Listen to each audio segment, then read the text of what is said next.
Welcome to another episode. I am V, and this is the Sussex Set. We are back.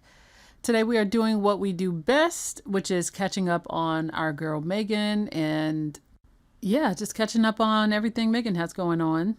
We see her doing what she does best, which is, of course, showing up for friends, showing up for causes that matter, and helping to promote those things in meaningful ways. So if you are new here, welcome to the podcast, and thank you for tuning in. I am V, your host, and go ahead and subscribe. You can find me wherever you get your podcasts, and if you haven't done so, a review would be appreciated.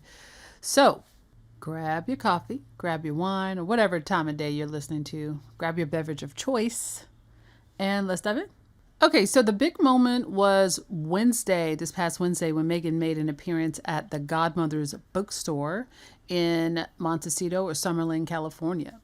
And it was founded by two retired literary agents or publishing professionals and friends of Harry and Meghan.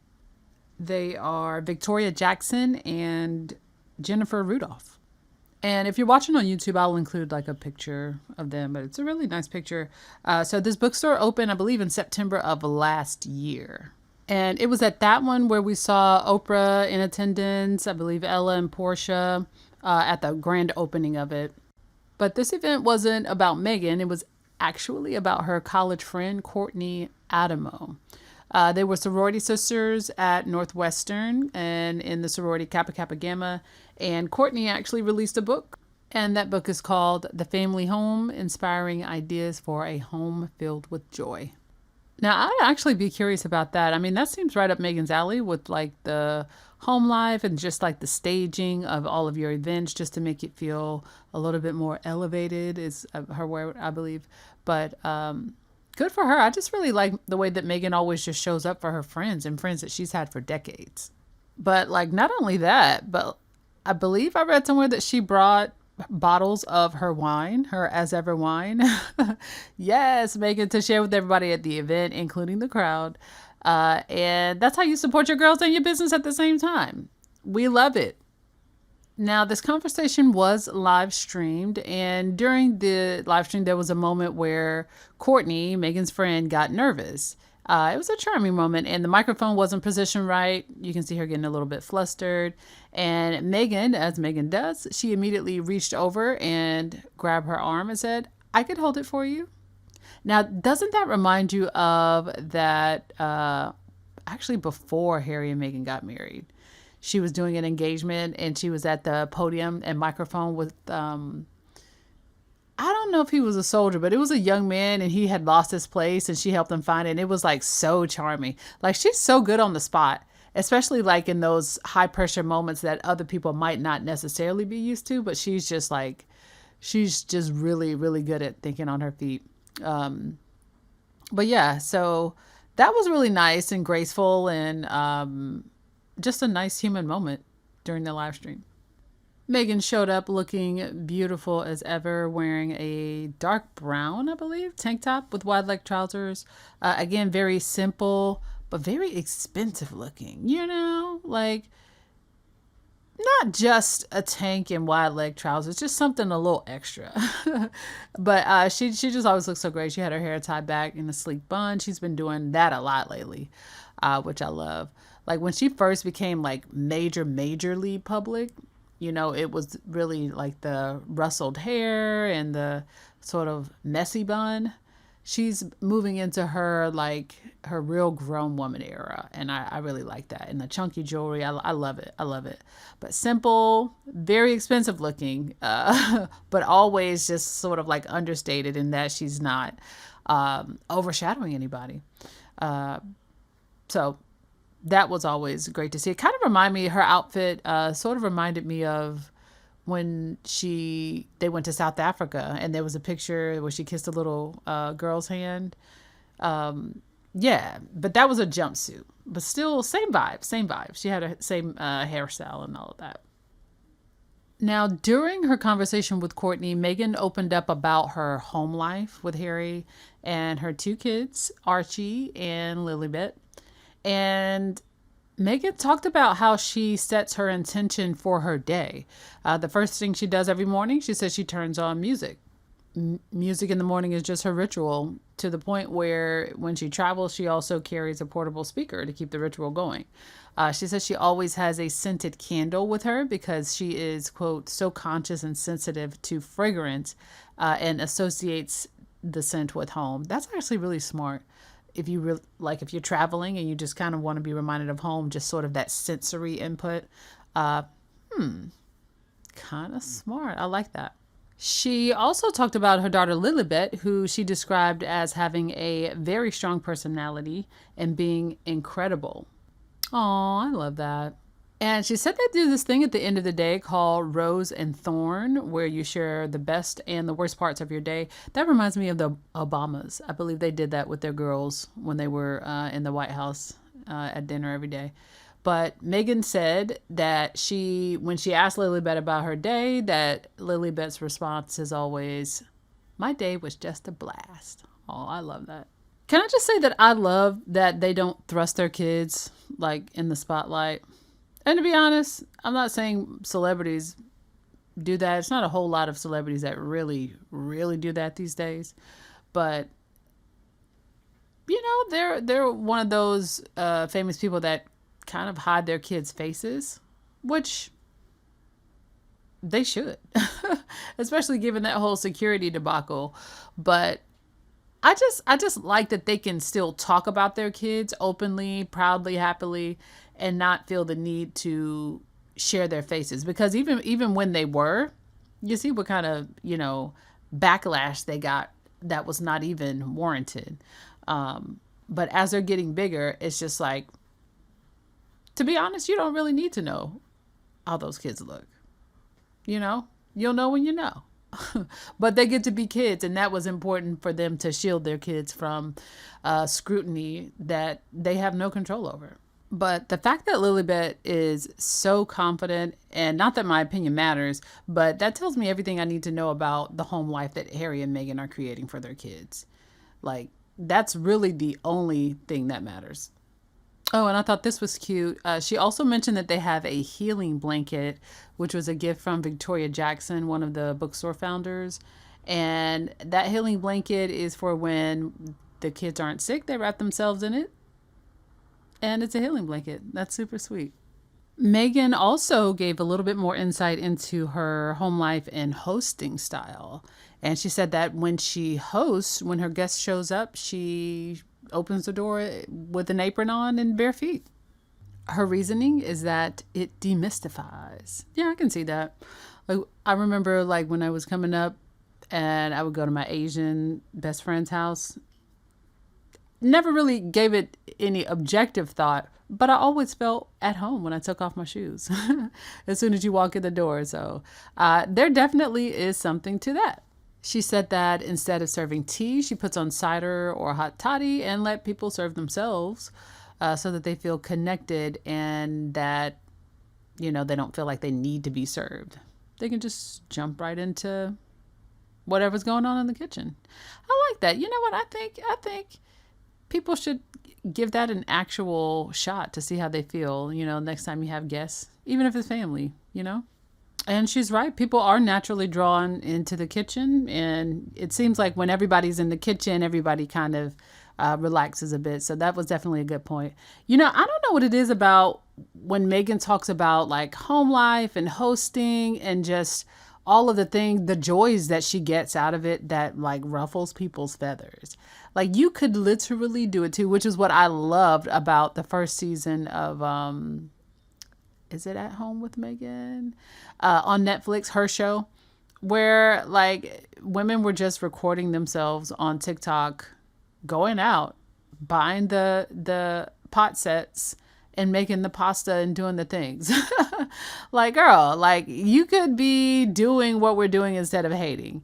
But I just don't know why it ruffles people's feathers, but she's right. It's the way you make people feel in your home, it matters. You don't have to live in a big, beautiful,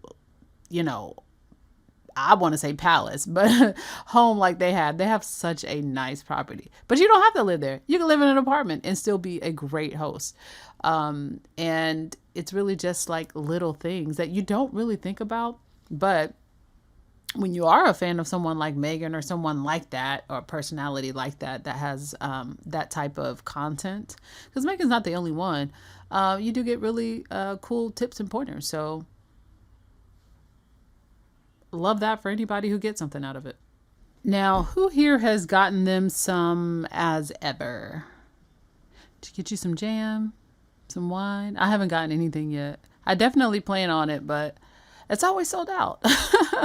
But Meghan on her Instagram just teased something big. So on October 23rd, she posted a little cryptic video on the As Ever account where she is walking through an orchard in a sleeveless black dress and her cardigan.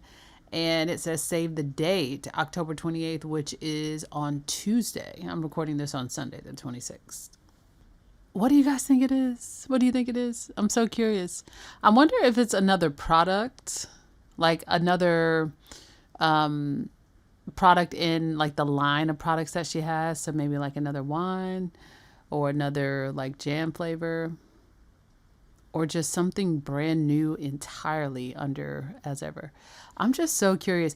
I'm curious to know how she intends to expand the As Ever brand in like the next, to be honest, 1 to 2 years, because it's a legitimate company. And I believe she is planning to scale it methodically, but like really, really scale it.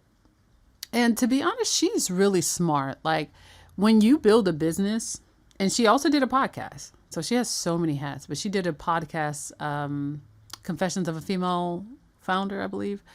But when you build a business, especially these days, it's so easy and probably imperative to build it around your own interests, like to build it around things that you could do forever and or for free. You know, like they would tell you, try to do something that you can get paid for, but you love to do. But like when you're building a business, if you're at the center of it as a founder, you gotta love it. Otherwise it will drive you crazy probably. So like the fact that it is like what she does, you know, making jams, and because I believe she did that before she met Harry, you know, entertaining, hosting, just kind of, having that type of energy and aura around you and your friends, and just generally, living, her word again is elevated, an elevated sort of experience, even in simple things. That's really, really smart. So like if she's coming out of the royal family where basically they were trying to cripple her, they didn't want her to make no money. They didn't want her to have any money, which is crazy. When she left there though, it was very clear that there was a demand for her. And just her name and just the marketing power of her name and her personal brand. Like, there's no way she saw that and was like, oh, okay, that's cool. I'm not too worried about it. She said, hell no, I'm going to capitalize off of that. If somebody's going to be making millions and billions, it will be moi. Okay. And I love that for her, because why not? Quite literally, everybody else is. And I'm really excited for how this is going to develop in the next couple of years, because you really see her putting her foot on the gas here lately. No other details were released, and while we don't know what's coming on the 28th, it could be, some are saying, a seasonal campaign. Could be something tied to the holidays, which would be good timing given the season. But what we do know is that As Ever as a brand is doing very well. Very, very, very, very well. They launched earlier this year a set of spreads, I believe like raspberry, orange marmalade. They launched herbal tea, some wine. And the brand is called, or sort of described as, a curated lifestyle essentials for the home, which is very on brand. It sort of sounds like the title of her friend's book a little bit. But As Ever is doing great. Yeah, it's like the TIG on steroids. Like she heard, she listened, and she acted. Her fans said they wanted the TIG back. She said, "Oh, I got your TIG." But it's more than just her putting her name on the product. You know what I mean? She's actually making or developed the recipes. I don't know if like when it gets bigger, what the manufacturing situation looks like, but no, it's like she developed this whole thing herself. And that's brilliant because in an age now where everything seems artificial, even branding, but just AI slop is everywhere. Doubling down on authenticity is never going to be a bad strategy at all, ever. And you know what? Meghan, you should keep your foot on the gas. Keep your foot on their necks. Because first they laugh and then they what? Marble. So she's going to keep going until they can't do nothing but just, you know, appreciate what she done put together. I mean, because it always goes like that. And a woman's going to have haters regardless. It really doesn't matter who she is. If she's a woman, if she's autonomous, if she makes her own way and she makes her own decisions, doesn't rely on a man, doesn't rely on the system, she's going to get hate. She's going to get backlash. And she's going to be all the more powerful. So what can I summarize this as or take from this? First, show up for your people.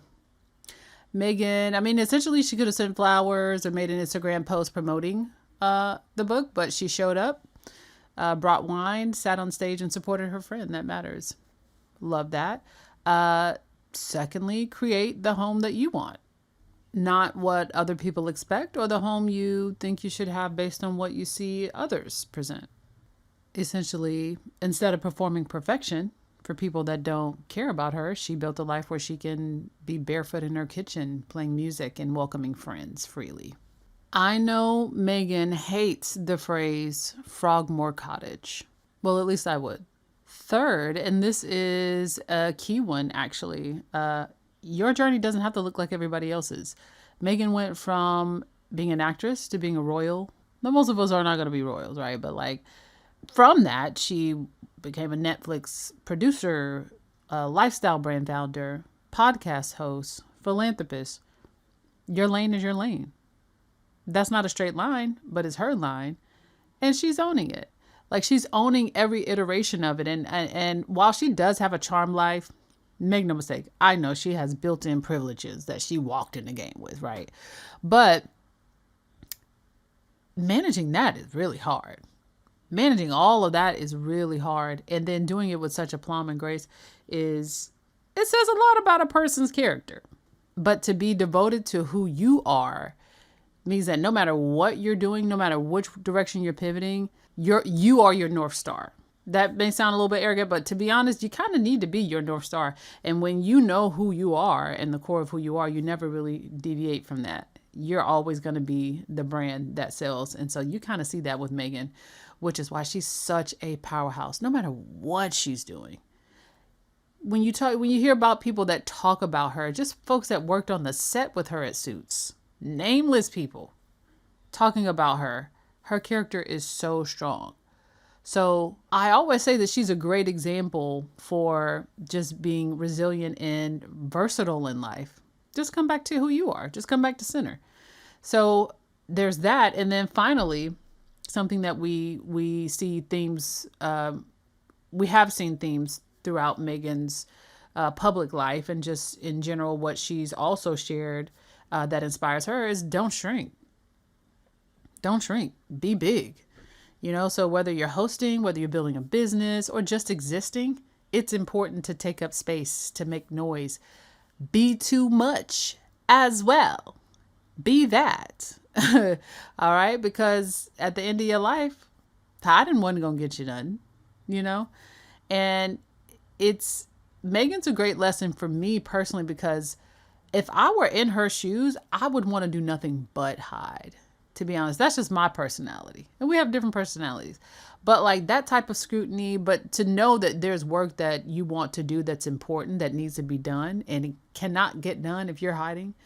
Again, that says a lot. So taking up space is critical. I hope that every time we see Meghan doing something where she just has her head up high, and you know, she's shining a light on a good cause. That inspires all of us to do something like that in our own way, you know, in our own lives. So the people that are supposed to get it will get it, and those are your people.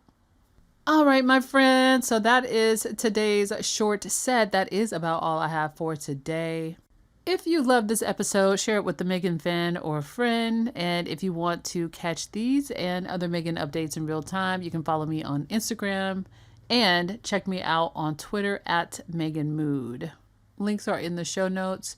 And until next time, peace. I'm a bad bitch. You can't kill me.